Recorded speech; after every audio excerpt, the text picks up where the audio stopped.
Cauliflower pakodi అర KG cauliflower తీసుకున్నాను. Cauliflower మొత్తం ఒలుచుకొని ఒక గిన్నెలో వాటర్ తీసుకొని పొయ్యి మీద పెట్టి దానిలో పసుపు సాల్ట్ వేసి మరిగించి స్టవ్ ఆఫ్ చేసి ఒలుచుకున్న కాలీఫ్లవర్ ముక్కల్ని ఆ వాటర్లో వేసి కాసేపు ఉంచండి.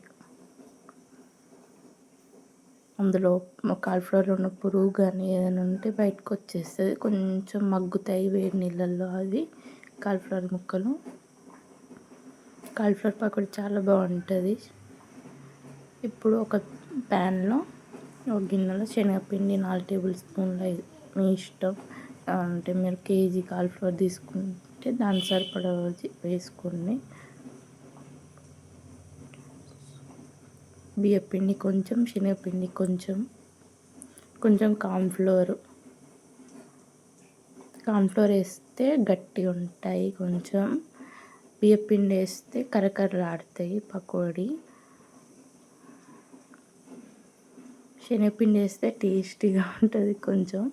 కొంచెం సాల్ట్ కూడా వేసుకోండి. ఉప్పు, కారం, పసుపు, ధనియాల పొడి వేసుకొని మంచిగా వాటర్ పోసుకొని కలుపుకోండి. పల్చగా మరీ చిక్కగా మరీ పల్చగా కాకుండా కలుపుకోండి. ఆనియన్ పకోడీకి ఎట్లా కలుపుకుంటామో అలా కలుపుకోండి మిశ్రమాన్ని.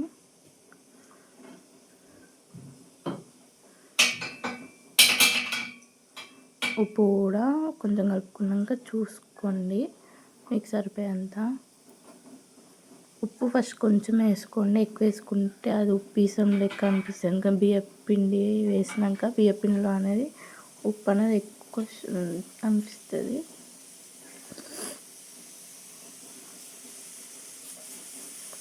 అలా కలుపుకోండి.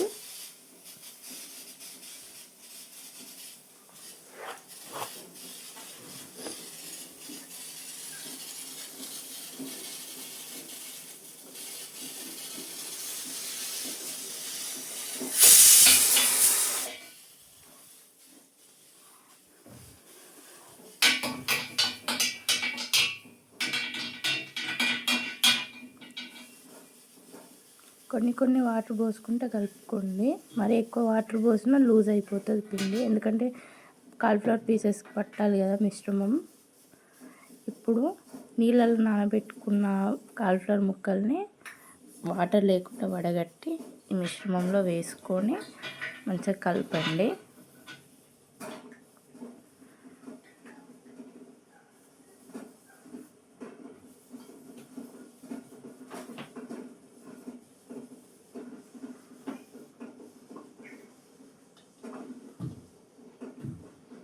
నాకు కొంచెం ఇక్కడ పిండి లూజ్ ఉన్నట్టు అనిపించిందండి. అందుకే పైన నేను బియ్యం పిండి మళ్ళీ చల్లుకున్నాను. కొంచెం గట్టి పడుతుందని పిండి మిశ్రమం. అలా కాసేపు ఉంచండి, ముక్కలకి మంచిగా పట్టేస్తుంది. ఇప్పుడు ఒక ముక్కుడు తీసుకొని అందులో ఆయిల్ వేసుకొని ఆయిల్ హీట్ అయ్యాక ఒక్కొక్క కాలీఫ్లవర్ తీసుకుంటాం, పకోడీస్ ఎట్లా వేసుకుంటామో అలా వేసుకోండి. మంచిగా బ్రౌనిష్ కలర్ వచ్చేంత వరకు మంచిగా వేయించుకోండి. స్టవ్ అనేది కొంచెం మీడియం ఫ్లేమ్లో పెట్టుకుని వేయించుకొని హై ఫ్లేమ్లో పెట్టుకుంటే మాడిపోతే లోపల ఉడకవు, వేగవు, పచ్చి వాసన వస్తుందండి. అందుకే మీడియం ఫ్లేమ్లో పెట్టి నెమ్మదిగా వేయించుకోండి. ఎంతో టేస్టీగా ఈజీగా చేసుకోవచ్చు అన్నీ ఇంట్లో. ఈవినింగ్ స్నాక్స్ కూడా బాగుంటాయి ఇవి.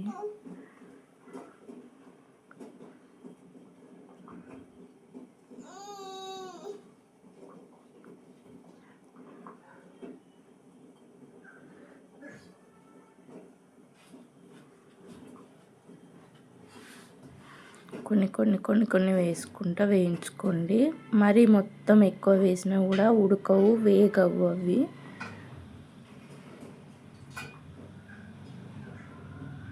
అంతేనండి, ఈజీగా చేసుకోవచ్చు. మీరు కూడా ఒకసారి ట్రై చేయండి.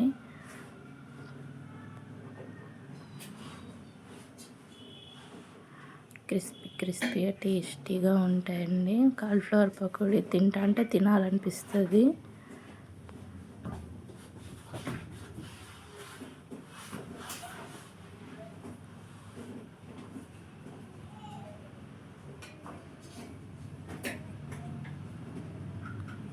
అంతేనండి. లాస్ట్లో కొంచెం కరివేపాకు తీసుకొని వేయించుకొని పైన గార్నిషింగ్ కోసం వేసుకోండి.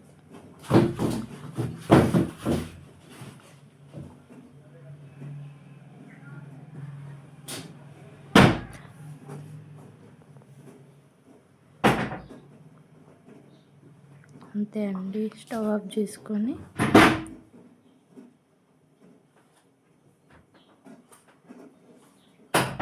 చూడండి ఎంత బాగా వచ్చాయో కాలీఫ్లవర్ పకోడీ. సూపర్గా ఉన్నాయండి, టేస్ట్ కూడా. Please share and subscribe.